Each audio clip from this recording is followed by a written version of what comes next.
শেখ মাসলাম আসাইলের ক্ষেত্রে ডক্টর আব্দুল্লাহ জাহাঙ্গীর রহমাউল্লাহর বক্তব্যের উপর নির্ভর করি, যে কারণে অনেকে মধ্যমপন্থী বা সুবিধাবাদী বলে কটাক্ষ করে। মানহাজের ক্ষেত্রে কাদের উপর নির্ভর করা যায়? ভাইরে, আমাদের দেশে আপনি যদি কোনো এক দলের কোনো একটা গ্রুপের ওষুধ বা ট্যাবলেট না বেছেন, তাহলে আপনাকে পছন্দ কেউ করবে। আপনি কোরআন হাদিসের কথা বলেন, ইসলামের কথা বলেন, ওলামাদের ইজ্জত করেন, সম্মান করেন, তাদের মতকে সম্মান করেন, হবে না। আপনাকে একটা গ্রুপে ঢুকতে হবে এবং একটা গ্রুপে ঢুকে ওই গ্রুপের ক্যাম্পাস করতে হবে, তাহলে সেক্ষেত্রে আপনাকে মানুষ গ্রহণ করবে। ডক্টর আব্দুল্লাহ জাহাঙ্গীর রহমাহুল্লাহ তিনি কোরআন এবং হাদিসের বাইরে তার জীবনে কোনো কথার পথে মানুষকে সচরাচর আহ্বান করতেন।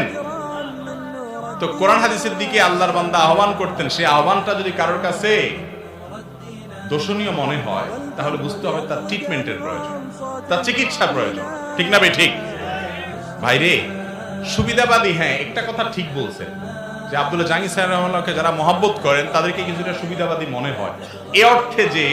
এ অর্থে সুবিধাবাদী মনে হয় যে তারা মুসলমানদের মধ্যে পারস্পরিক দ্বন্দ্ব কলহ যেন কম হয়, দূরত্ব যেন কমে, সেই চেষ্টাটা করে। এর মানে এই না যে হক বাতিল গোড়া মানে আপনার মিশায় ফেলবেন, সেটা তো জায়েজ নাই।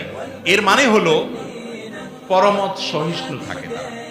এবং আব্দুল্লাহ জাহাঙ্গীর সাহেব রহমানুল্লাহ সারা জীবন এটা চর্চা করেছেন যে আমার মতটা আমি বলবো, কিন্তু ভিন্ন মতকে আমি আক্রমণ করব না।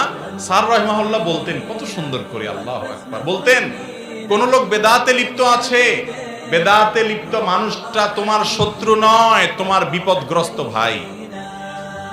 তোমার বিপদগ্রস্ত ভাই, সে বিপদে আছে, তাকে মায়া করে উদ্ধার করো পারলে, শত্রুতা করিও না, সে তোমার শত্রু না। কত মায়া ছিল।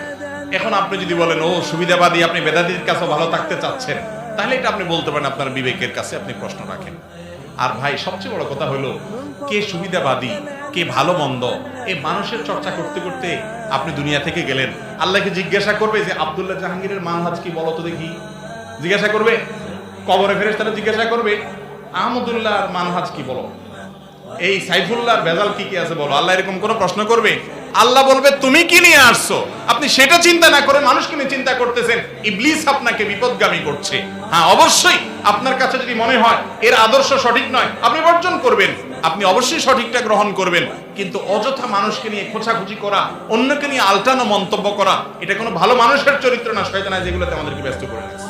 ঠিক না ভাই? ঠিক। আল্লাহ তাআলা আমাদেরকে কোরআন এবং হাদিস অনুযায়ী আমাদের জীবনকে চালানোর তৌফিক দান করুন। স্যার রহিমাহুল্লাহর প্রতি আল্লাহ রহম করেছেন, এমন রহম করেছেন যে স্যারকে আল্লাহ তাআলা সময় থাকতে নিয়ে গেছেন। আমি প্রায় চিন্তা করি যে স্যারকে আল্লাহ কত ভালোবাসতেন যে সময় থাকতে নিয়ে গেছেন।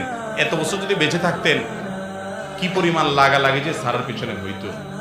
আল্লাহ তাআলা আমাদেরকে যতদিন হায়াতে বেঁচে থাকাটা ভালো, ততদিন বাঁচিয়ে রাখুন। যখন আমাদের চলে যাওয়াটা কল্যাণের, তখন আল্লাহ আমাদেরকে দুনিয়া থেকে নিয়ে যান।